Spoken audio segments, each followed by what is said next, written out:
It's a blessing to welcome on the newest member of Dayton's recruiting class, the now the greatest in Dayton history. Lynn Greer, how you doing, man? Good. How are you? Pretty good. Well, take us through this. You're committed now. It's in the books, off your chest. How's it feel? It feels great. I really feel at home with Dayton, and I feel like family already. So it's going to be a good one. Everyone in this recruiting class, including yourself, obviously, is a top 18 commit of all time. Clearly, Coach Grant's building something special out there. So take us through Coach Grant. How was he able to win you over?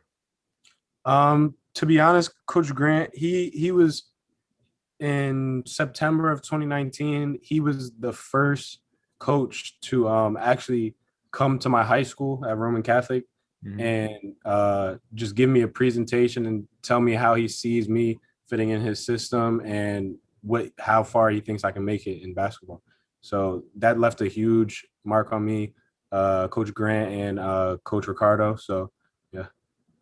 That was obviously before last year, which really was the breakout year for Dayton with Obi and all the hype they got there. So when you're just kind of sitting back and watching all the success they've now had in the past year and a half since that point, how much more did that kind of prop them up and kind of move up in your books in terms of what school you liked?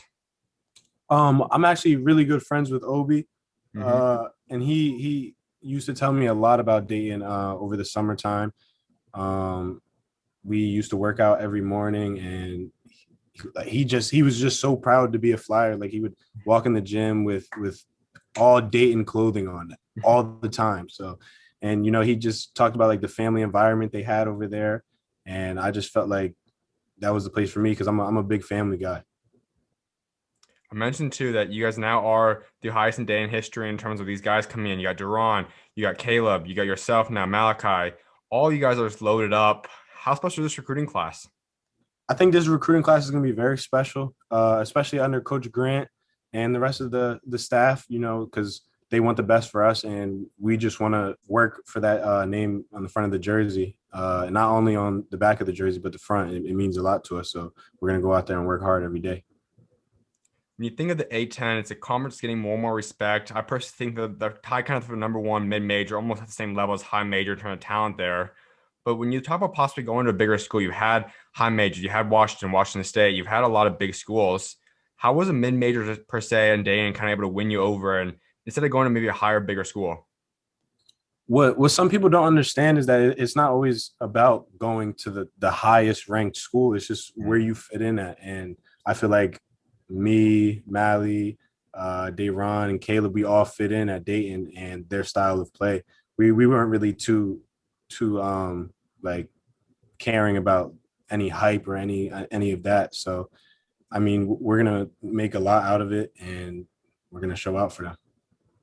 That's a huge point brought up because I'm a huge advocate for that. Where we see now, I think a lot more guys realizing you don't have to go to the Blue Bloods or you let alone even per se a Power Five school, but you can go anywhere and make it out. John Morant's been a huge advocate of that. Even Obi the past year now, a lot of guys doing that. But long term now, do you think more and more guys will start considering mid majors and just truly find the best fit now?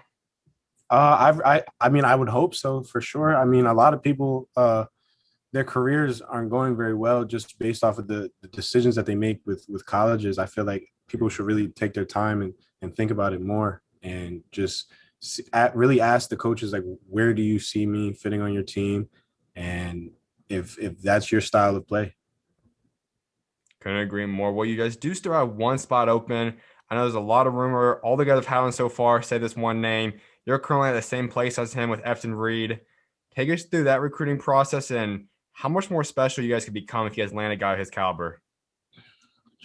If we get Afton, it's going to be quick, you know. Um, I mean, he's right down the hall from me. He's on my team. I've been playing with him for 2 years now, so I'm definitely going to keep recruiting him, and I'm going to stress that he needs to come to Dayton.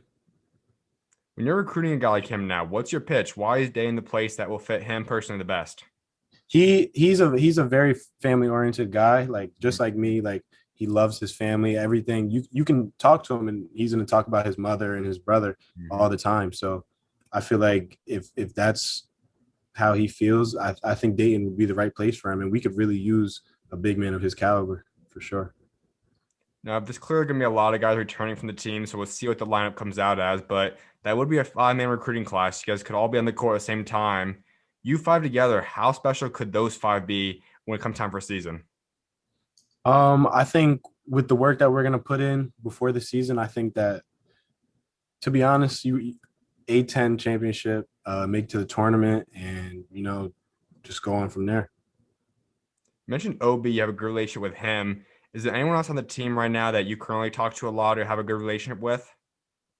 I'm starting to build a good relationship with the other kids that are committed to Dayton in 2021. I'm gonna start, to start getting on FaceTime calls with them and just building that relationship with them so that it carries onto the court. There is another guy that would have been originally part 2021. He reclassed. It's Mustapha. Take us through him. He's also theoretically still going to be a freshman because of eligibility rules. That's a six-man class, but do you happen to talk to him yet? Do you have any kind of relationship with him?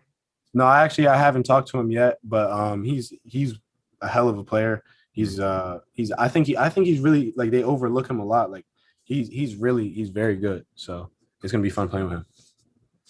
Let's go through this process a little bit more because there were a lot of crystal balls from a lot of different people saying schools like Virginia Tech is in the mix, Temple. A lot of schools were kind of in rumors for you, but who really did it come down to for you? It really came down to Dayton, Notre Dame, Washington State, um, San Diego State. Mhm. I can't really think of all of them off my head, but those were a couple. You just came out yesterday and made the tweet and put on your story saying committing tomorrow. A lot of guys like the whole cut down list idea. A lot of them like promoting it for a while. What led you to taking that route? To be honest, I didn't really find it necessary for me to put Mhm. a bunch of schools and then post it. You're only going to one school, so just rep that one school. When you talk about Dane, was that somewhere that they just all of a sudden clicked with you? You knew that was a school past week or so, or when would you say Dane really emerged as your favorite? I've really been thinking about Dayton since Coach came to my school in September 2019. Hmm. Uh, I was just thinking about, like, there was no other head coach that would actually come to my school and tell me that how bad he wanted me. So, like, that left a huge mark on me. And when you told Coach Grant, that coaching staff, that you're going to become the next Flyer, what was their reaction? They were super excited, and I was just excited just to see how excited they were. I had the whole staff on Zoom, and they were ecstatic. It was crazy. So I just felt at home as soon as I seen that. Were they expecting an announcement from you, or were they more just trying to recruit you again? No, they didn't. They actually didn't expect an announcement from me. I kind of shocked them, and they were excited. So it all works out. They currently are seventh in the A10, but the standings are then all neck and neck. They could easily move up and still win the tournament. But now you get to sit back and you get to rep this team. You get to watch them as they continue the rest of the season. How excited are you for that? I'm very excited. I've actually been watching most of their games and just seeing where I could fit in at. Um, Especially with Carter leaving. So Mhm. I'm just watching, learning, and they have a very good team. I think they could still go far as long as they just keep working. Without a doubt. Let's get into your high school decision because you reclassed in 2021. We already discussed one of you guys, an F as a teammate. But this is a loaded post-grad team like IMG tends to have. How special is this team? What's it like being part of them? This team is very special. I think, to be honest, I think we're the best uh, prep team ever. Mhm. We're 21-0 right now, and everything it seems very easy. So I think it's a good one. Throughout your college career, there's a good chance you're going to be playing some of these guys. Brandon Murray's going to LSU. Evans to be determined. Charles is to be determined. Benny Williams going to Syracuse. When you get to go up against these guys at the next level, though, how fun will that be? That's gonna be really fun. It's gonna be different just seeing them in a different jersey than me. Uh, but there's no friends on the court, so Mhm. everything's the same. I know you also played with a lot of the big time guys throughout your high school career, also AAU. Who else are you excited to go up against in college? To be honest, I'm not really too worried about anybody else. I'm just worried about me and my teammates just succeeding every day and just getting better. No doubt. Well, take us through this reclass process because you were for 2020, make the decision to go 2021. What kind of led to that decision? To be honest, I don't think I was mature enough to go to college, I think I needed to develop my body a little bit more, and that's what I did. I put on 15 pounds, uh, slimmed out, got stronger, got more athletic, and I don't think I was ready to make a decision yet either. Just needed to be a little bit more mature. So you come on down to Florida. Obviously, it's great weather. It's a great environment. What's it just been like being a part of this IMG family and living on what is pretty much a college campus when you talk about the equipment there, the training, the teams? What's it been like being at IMG? It's been great. You know, everything here is top of the line. From trainers, coaches, everything is amazing. The weather's nice. Sometimes, sometimes it gets really cold, but you really, it's just a blessing to be here. To be honest. A lot of guys from IMG mentioned that not only are you going up against the best guys at practice, and also you have the main team, the high school team for IMG, but you go watch the top tennis player. They might have the top football players. They have the best of all sports. How much does that really push you, though, just seeing all this talent there for the respective sports? Well, you just like it's crazy because you know, like if you go to a regular high school, you walk around and you're that guy. Like everybody knows you. You're the best sports player at your school. But here, everybody is elite. Like we got football players that are going to Alabama, Miami. We got tennis players that could potentially go pro, golfers that could potentially go pro, and you really don't know a lot of people here. You're just walking around like everybody doesn't really know who you are. It's crazy, but it just pushes you really to work hard because you see that everybody has these high goals, and you just want to really make it work. What was the most shocking thing to you when you first got on campus there? The most shocking thing to me, it was I like just seeing the campus was crazy, and seeing the Gatorade Center, seeing the weight rooms and the facilities. They actually created a bubble when we first got here. We don't play over there anymore, but they created a bubble because the WNBA was here. So just like experiencing all of this stuff, like I've never seen such like state of the art stuff before. And we talk about that team though. When you look at practice and you're going up against a guy compared to someone like Brandon, a lot of the time being a guard, Benny, all these guys are just at that practice. How much are you really being pushed in these practice environments? To be honest, our practices are probably harder than the games. Like Mhm. we get after it in practice. We're not buddy buddy in practice. If me and Brandon are on separate teams, we're talking crazy to each other. If me and Benny are on separate teams, we're talking crazy to each other. And it really I think we've all got better just being here. So yeah. Who's the best trash talker on the team? I would have to say me. I definitely get into people's heads. I like to I think trash talking it fuels my fire and makes me go hard. Who's the second best guy? Or do you think you kind of get the best battles with? Definitely Brandon, because he's just a bucket. Like he can just score on every like three-level score. He's just a scorer and he plays defense. So going against him every day is definitely prepared me for that next level. You probably don't go against either one of these next two guys, but when you talk about Charles, Efton, both guys that are five-star level players that are the two big men, what are those battles like when you just watch those two go at it? It's crazy because they're both so big, like 7'1", you know. They Mm. both have tremendous post moves. They both can finish above the rim. It's crazy. You got to see it for yourself. To be Mm. honest, I can't even explain it. But they both have got way better. They got stronger. Uh, just way better. It's crazy. I think we have all got better. But where you come from now is where you developed really a legacy there. You're one of the best players ever to play at Roman Catholic, and this is a historic school. They've been dominant for a long time. Just take us through this, though. A 4-year career, which not a lot of top level guys do. What was that career like? Roman, that's a brotherhood over there. So just like see like having that career that I had at Roman and then looking at Dayton, it's kind of very similar with like the brotherhood and like the fan base. So I'm definitely gonna have a lot of fun at Dayton and but Roman, I had a great time at Roman, just school wise and basketball wise. I miss it for real. It was crazy. It was a great experience. You came in around the same time of Coach Griffin, and he's now grown to become an incredible coach, a well-renowned coach. But how did your guys' bond grow throughout your course of playing there? Me and Coach Griffin still have a great bond to this day. Um, I was there for his first year, and that was my freshman year. So just creating that relationship with him, you could tell how much better of a coach he was getting every single year, and he always pushed me. He didn't care what offers I was getting or who I was. Like he always pushed me, and it showed in the games. Your freshman year, you played with a couple guys that are Division I guys. Seth Lundy's a big player we know right now. Allen as well. You guys finished a little bit short of winning state championship, but that first year you're being pushed with these other top guys like Seth. What was that practice like and those kind of that environment like? They were just the same. Like especially the year we had Jalen, Justice, Mhm. and Seth and Hakeem Hart.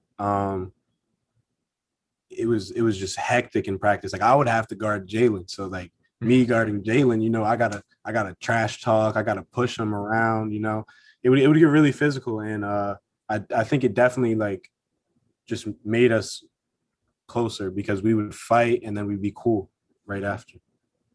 This came a couple years later, but you mentioned Jalen, and there's about one guy almost every recruiting class that there's a few guys typically like NBA body ready, but then there's that one guy that just has a completely different body than any high schooler should have at this level in his age. Jalen's that guy for 2022. So, what's it like just battling that guy, being around him? Just what's it like just being around Jalen DaRon? Jalen is so easy to play with. He's a great teammate and he's a great person off the court. Uh, he's different. I don't know. He's just different. You can't really teach 6'9", 200, whatever he is, dunking the ball the way he dunks it. He could Mhm. shoot a little bit, and he's starting to put it on the ground a little bit. So I don't know. He's a problem. Same with Justice. Justice is an issue too. Mhm. Like people sleep on Justice, but he's gonna make it far in life. I promise that. Maybe one of your favorite years obviously is the ultimate goal each year to win a state championship. You get that your second year out there. You, Seth, really helped lead that team. What was that team like? Um, that was a hell of a team. We Mhm. had great team chemistry. We didn't really care who was scoring the ball. It would be times where Hakeem would have 30, and Mhm. then Seth would have 30, or I would have 30, or Jalen or Justice. So it was really fun playing with that team. That was a great year. That is the ultimate goal to win a state championship. And to say you obviously achieved that throughout your career, how much more meaningful did that make it? It's very meaningful. I wish that when I was there, I could have won every year, state championship and PCL championships. I feel like that last one we should have won that last PCL championship, but I'm not living in the past anymore. But it was a great run at Rome. And as you mentioned, then you have a year where you have Seth, you have Justice, you have Jalen, all of this team that's really one of the more special teams in the country, to be honest. How special was that team, though? That team was crazy. I can't really say too much. Mhm. That was a special group, and we created great bonds on that team. Well, let's get into your game because Dayton fans are excited for this class, but they kind of want to get to know the newest recruit. And you are a guard. You're shifty. As you said, you can play make. You can score at will too if you want. But take us through what exactly Dayton's going to be getting in you. They're just going to get a all around hard worker, energy guy, a guy that's going to do whatever the team needs to get a win. I can score. I can run the team. I can pass. I can do it all. When you come in the next year, have you talked to the coaching staff and what do they really expect from you? Do they expect you to start, role player? What are they kind of expecting from you in your freshman year? Uh, we haven't really got too deep into that. They just want me to come in and work as hard as I can, and nothing's going to be handed to me. So I got to go in and work. And we talked about family a little bit briefly in the beginning, but we know you have a long line of kind of basketball being grown in your bloodline. It's been passed down for a couple generations now. Your grandfather played for the Phoenix Suns. Your dad's also been playing in the NBA but with the Bucks for a year overseas. Second all-time leading scorer in Temple history. What's it been like just having basketball run your family like this? It definitely played crazy part of my life. I've been playing basketball since I was born, to be honest, because everybody in my family played basketball. My uncle Lamar, he was at Florida State. He was a McDonald's All-American. So just having all those people around me and having them be able to teach me lessons, it definitely made me a better basketball player. To have a dad though that's achieved everything he's done in his career, what was that just like on the day-to-day life being able to kind of have him mentor you per se, but also kind of help you through the recruiting process, just this whole basketball journey? How big has he been in your career? He's played a huge part in just my career and in my life. He stresses to me to just always make the right decisions, and he gives me a few pointers. He's not a loud guy. Like he's very quiet, and you can even like it's crazy because like in games, like when he has to tell me something, he won't scream. He gives me this little whistle that only I can hear, and he'll tell me, he'll be like, turn it up, or he'd be like, get low, finish high. He just gives me little pointers. I always have to ask the guys that have a parent or someone that's play at the next level. Have you played him one-on-one? And if so, are you winning those games now? Frying him. Ask him. I ain't even gonna say nothing. You can go talk to him about that. Is this recently or when did these games start turning around? He doesn't really want to play me anymore. I feel like Mm-hmm.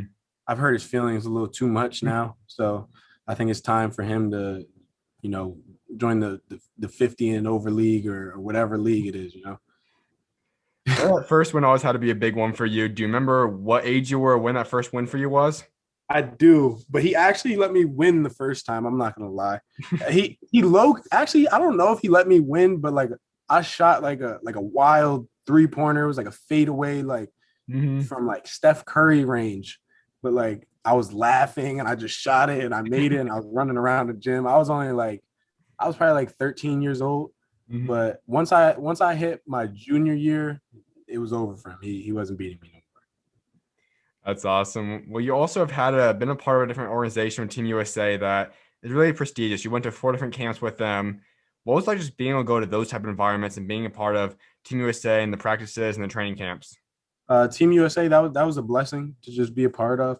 Um, I was there with Trey Young, Michael Porter, all those guys. So just seeing where they are today and where I want to go, it definitely like pushes me, and that's what I think about that a lot. Just the fact that I was on the same court as those guys, and it's really a blessing just to see how far they've made it. All guys that are part of that always say that obviously your main goal, you'd love to play on the main team, but it's that environment where you see guys, especially when you're younger, freshman, sophomore, that 2 or 3 years older than you, and you see them now in the NBA doing their thing. What was it just learning from those guys when you're out of camp? Like, how did you learn from them? What's some things you took away from those type of guys? Just watching their style of play, seeing how they get to their spots, how they get in the middle, get to the open spots, and find others open, and seeing like their motor, like Colin Sexton, like seeing his motor, it definitely made me want to start pushing myself more and start working hard, just because I saw it the way he was carrying himself. So just learning a lot from those guys. Was there a memory you kind of remember about when you were younger, you go up against Guy Trey, you're calling any of these guys that in a way that might embarrass you or they blew by you or something? To be honest, I remember that whole camp. That was an experience for sure. Trey Young, he was coming right past half court, pulling threes from anywhere he wanted. Michael Porter would take like 2 dribbles and dunk the ball from the other side of the court. Um, I'm pretty sure he dunked from the free throw line in a scrimmage that we were playing in, and just and Colin Sexton, I remember he bounced the ball and like dunked on somebody, and I was like, yeah, this is crazy. I want to be like them one day. Talking to a lot of different coaches and NBA GMs, they always say that Team USA camp is something they really value because that is the best of the best, and USA invites the best players. They don't just go off rankings and pick 1 through 20 or whatever. They find the best character and the guys that typically those are the guys that pan out long term. So when you're in an environment like that, who are some other underrated guys that maybe even now have blown up, but you kind of looked at the time and said, this guy should be a lot higher, and they've kind of blown up since that point? Um, I would say, to be honest, when I the first camp I went to, Mm-hmm. I wasn't like I didn't know Scotty Barnes too well, Mm-hmm. but nobody really like looked at him like they were like, oh, like he's tall, he can dunk. They were looking at him like a power forward, but you could see like the progression that he was having over the years, and his progression was crazy. Like he's like a 6'9" point guard now. Like it's crazy. So I would definitely say him. He was like the craziest developed like player. Mm. Also on your Team USA page at the time, this might have changed since then. They said favorite person to follow is Chance the Rapper. Is that still your favorite guy, or has that changed since then? That was so random. I don't know why I said that. That's crazy. No, that's terrible. That's bad. Sure. Well, we mentioned your dad a little bit ago too, but you are good as a high platform, and with that, obviously, is great. But it does tend to bring a lot of pressure to some guys, and puts different pressure and different expectations on you. How have you learned to be able to take that kind of pressure set upon you and be able to go out there and perform like you have? To be honest, basketball is supposed to be fun, and I don't really feel pressure when I go out there and play. It's a game that I love, and it's a game that I want to take to the next level. So I don't really feel any pressure while playing. I just want to show out every game. Without a doubt, man. Well, a few things I was like wrapping up with, one of which is discussing your legacy. And I know that's something that all guys ultimately want to leave behind. So when you do step away from the game someday, what do you ultimately want to be remembered for? What do you kind of want to accomplish and be remembered for what you do both on and off the court? I just want to be remembered as a caring individual, a guy that very humble guy. If you see me like on the street anywhere and you want to talk to me, like I'm gonna talk to you. I'm not one of those guys that are like Hollywood. That's not me. So just really being a good guy. I know you're also a believer, so kind of take us through your faith and how you've seen God work in your life so far. Um, I pray to God every day. My family is very religious, and everything we do is for God. So just just seeing how my life has panned out so far, it's definitely all God's doing, and I'm gonna continue to pray that it gets better. As a believer, I mean, we kind of growing up, especially in a Christian household, that you kind of raised in it, kind of brought into it. But when would you say you truly formed that own relationship with God and it really became your own bond with God? Um, to be honest, like since I've been a kid, I've been a believer, and I I don't know, like my family has really like just stressed believing in God, and like when things are going bad, just talk to God and things will always work out, and they always have. So Mhm. yep. Absolutely, man. Well, a final thing for you: give Dayton fans your three biggest goals you have set for your Dayton career. I would say I'm a team player, so I would say A10 championship, national championship, and just put on a show for Dayton every game. Absolutely, man. Well, congratulations once again. I appreciate you taking time to come on today, man. No problem. I appreciate you having me. Of course, you're always welcome on, man. God bless. You too.